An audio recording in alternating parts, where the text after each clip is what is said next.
Assalamualaikum warahmatullahi wabarakatuh. Waalaikumsalam warahmatullahi wabarakatuh.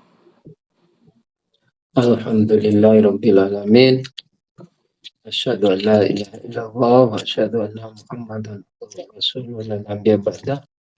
Allahumma sholli ala Muhammad wa ala alihi washabihi. Sehat semua ini ya. Mas Merit sehat? Alhamdulillah Pak, sehat. Oke. Datang tadi Mas Merit ke Mas Hadi. Kemarin Pak. Datang Pak, datang. Iya, saya juga diundang, tapi saya persiapan juga untuk anak saya. Nggak repot, nggak bisa. Oke.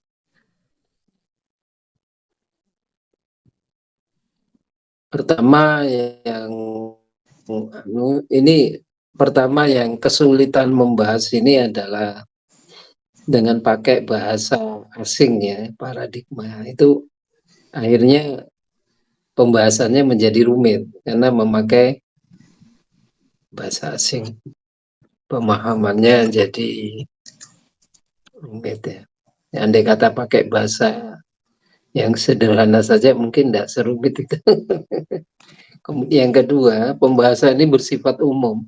Ini bahas paradigma Islam ini mau dibawa kemana dulu gitu. Dibatasi supaya pembahasannya nggak kayaknya Pak Abadi membawa paradigma ini ke aktivitas manusia yang tentang keinginan dan sebagainya itu enggak ke yang lain-lain, kayaknya dibawa ke sana. Nah itu enggak apa-apa, tapi dari keumuman nih sehingga menjadi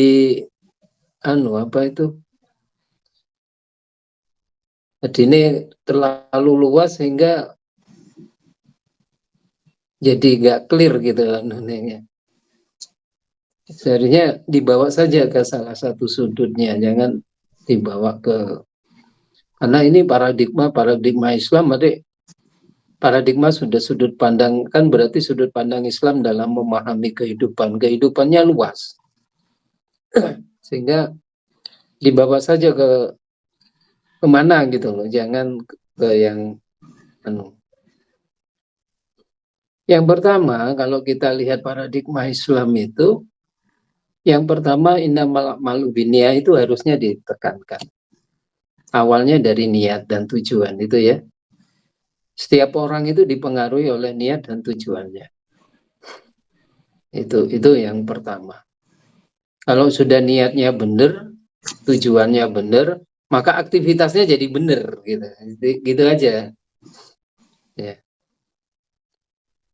Aktivitasnya jadi benar. Kalau kita lihat dari sini, maka kita lihat hadis Jibril itu. Mahwal Islam, mahwal iman, mahwal Islam, mahwal ihsan, mata sa'ah. Itu menjadi dasar dari aktivitas kita ya. Jadi iman sebagai sudut pandangnya, Islam sebagai tata cara aktivitasnya, ihsan sebagai tujuannya. Sedangkan sa'ah itu pengaturan aktivitas pelaksanaannya itu diatur dengan sa'ah. Sa'ah itu kan waktu. Kapan harus begini, kapan harus begini, dan kapan harus dilakukan, saat ini dilakukan ini, saat itu. Makanya kalau guru kita menyebut itu manajemen sa'ah. Artinya kapan kita harus melakukan haji? Ya kalau punya duit, punya kesempatan, badan sehat ya gitu ya. Itu. Kapan kita harus puasa? Ya kalau waktu puasa bulan Ramadan atau hari Senin Kamis itu waktu-waktu begitu itu kapan gitu. Itu kalau sudah yang ditentukan waktunya. Ada beberapa aktivitas mungkin kapan kita harus berolahraga? Ya terserah kita pada waktu lowong dan supaya kita menjaga kesehatan.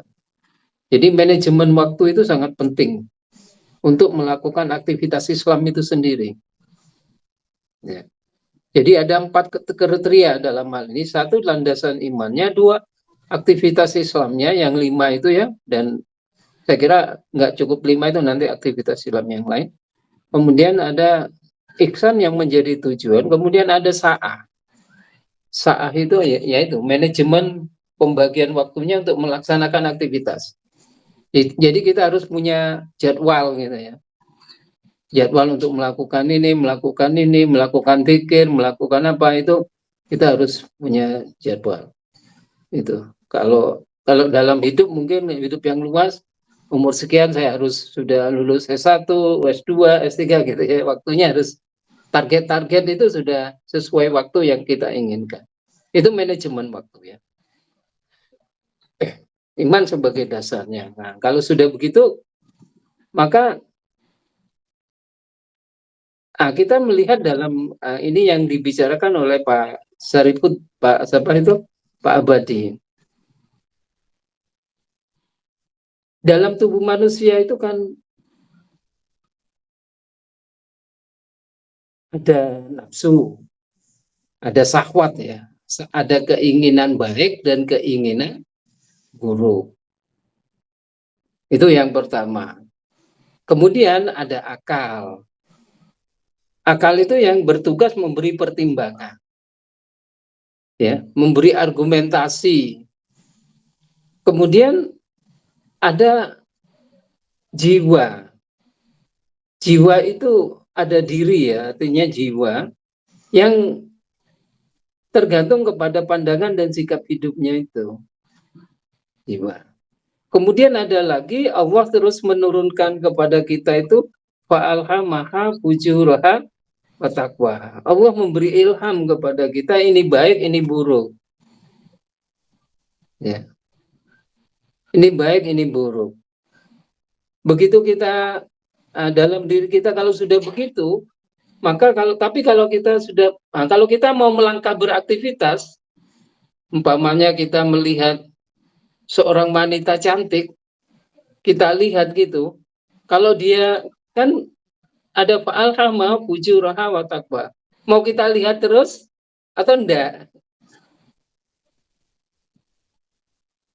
Kalau kita menuruti nafsu jeleknya, maka kita akan melihat terus. Wadure ayune dan sebagainya. Pada saat kita menuruti nafsu, akal memberi argumentasi. Akal memberi argumentasi, yo itu memang ayu gitu, argumentasinya begitu. Tetap akan mendukung nafsu itu.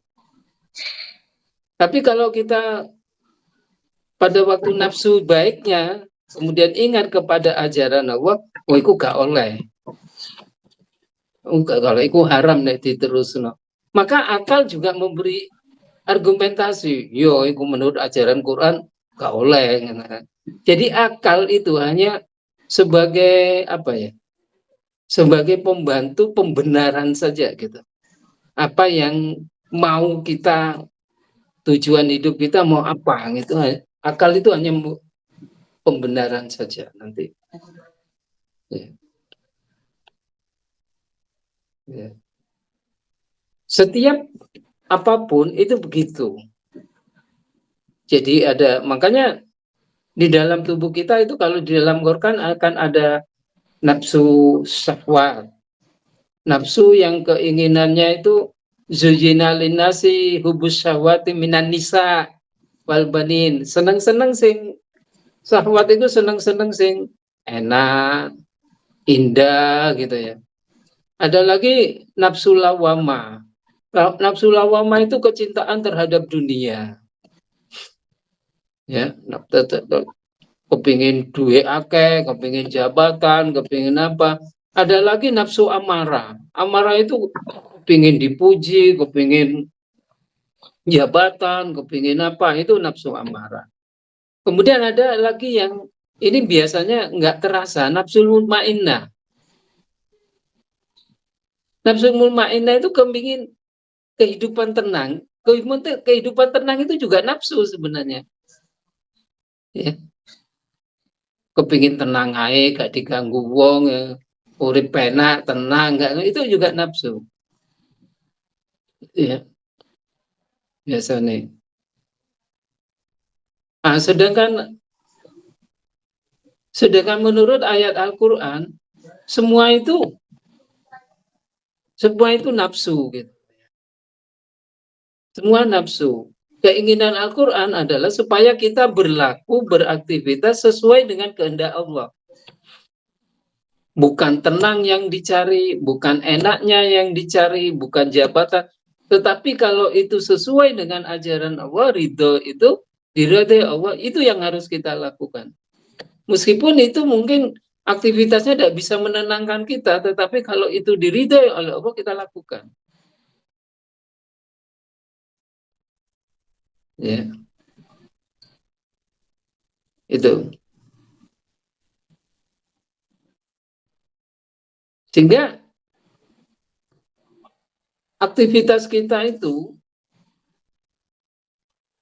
selalu sesuai dengan konsep hidup, sesuai dengan pandangan dan tujuan hidup kita dan aktivitas Islam yang sudah diizinkan gitu.